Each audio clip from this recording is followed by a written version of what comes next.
Olá, querido irmão, eu sou o pastor Luísio e hoje eu quero começar a responder as perguntas que me foram feitas no Story alguns dias atrás.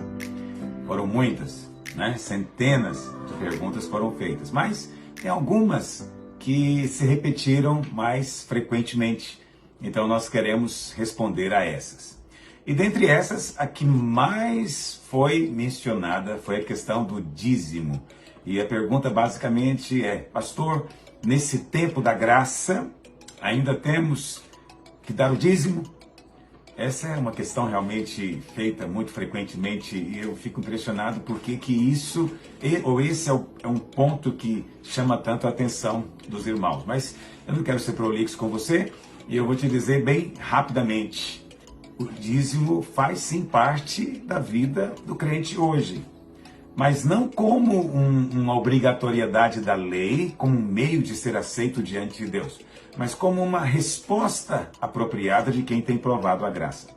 Eu creio muito no princípio da primeira menção. E a primeira menção de dízimo é justamente lá em Gênesis capítulo 14, quando Abraão, ele vem de uma batalha, né? Ele derrotou lá 5 reis, e ele então vem dessa batalha cansado e sai ao encontro dele 2 reis, Melquisedeque, rei de Salém, e o rei de Sodoma. O livro de Hebreus diz que o Senhor Jesus hoje é sumo sacerdote segundo a ordem de Melquisedeque. Melquisedeque ele era rei e também era sacerdote em Salém, ok? Então, quem era esse Melquisedeque? Algumas pessoas acreditam que ele era uma pessoa realmente que existiu ali, um homem. Outros, eu estou entre eles, creem que é uma manifestação do Senhor Jesus fisicamente no Velho Testamento, uma teofania, tá bom? Muito bem. Bom, mas antes de falar de Melquisedeque, você tem que entender o seguinte: Deus tinha uma aliança com Abraão, é chamada de aliança abraâmica. E a nova aliança que estamos inseridos hoje no Novo Testamento, é uma continuação da aliança abraâmica. Paulo diz isso lá em Gálatas capítulo 3. Nós somos filhos de Abraão. Então você não deve encarar as coisas relacionadas a Abraão como sendo parte da lei. Não, é muito antes da lei, mais de 400 anos antes da lei. Tá bom? A Bíblia fala que Abraão foi justificado por fé. Nós também hoje somos justificados por fé. A Bíblia fala então que Abraão, ele sai daquela batalha e Melquisedeque vem ao encontro dele. Melquisedeque aponta para Cristo. E Melquisedeque traz o que para Abraão? Pão e vinho. Ora, não tem que ser um grande especialista para deduzir logo de cara que o pão e o vinho aqui aponta para a ceia. Então aponta para o Senhor Jesus, aponta sim para a nova aliança. Então Melquisedeque traz pão e o vinho. Mas Abraão, como resposta, traz o quê? O dízimo.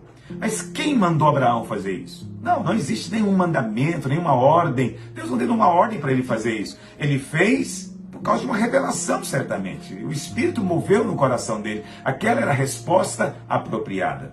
Amém? Então a mesma coisa acontece hoje.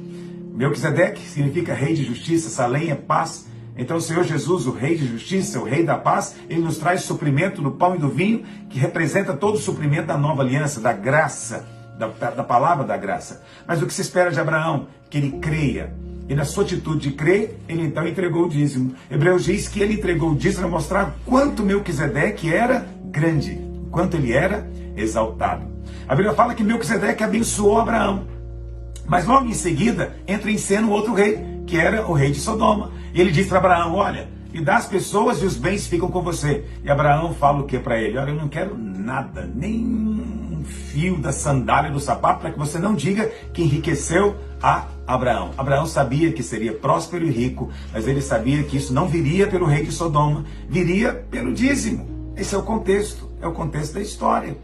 Não é? Abraão, então, ele é abençoado. Quem estava com Abraão nesse momento? Ló. Abraão seguiu Melquisedeque, mas Ló foi para onde? Para Sodoma. Veja, ele estava em Sodoma, foi levado cativo, Abraão libertou e agora ele volta para Sodoma. Lá ele ganhou uma posição, né? Mais tarde, quando os anjos vêm para destruir Sodoma, ele estava à porta da cidade, significa que ele tinha uma posição de proeminência. A Bíblia fala que Abraão entregou o dízimo, mas não diz que Ló entregou coisa alguma. Não é? E a Bíblia fala então que no final o juízo de Deus destruiu Sodoma e não sobrou nada. Ló morreu pobre. Mas Abraão, que entregou o dízimo, recebeu suprimento e prosperidade. Você escolhe qual rei que você quer ouvir, rei Melquisedeque ou rei de Sodoma. Você escolhe qual atitude quer ter, a atitude de Abraão ou a atitude de Ló. Você é obrigado a dar o dízimo? Não, isso é espontâneo. Faça só se tiver revelação. Amém? Deus abençoe você.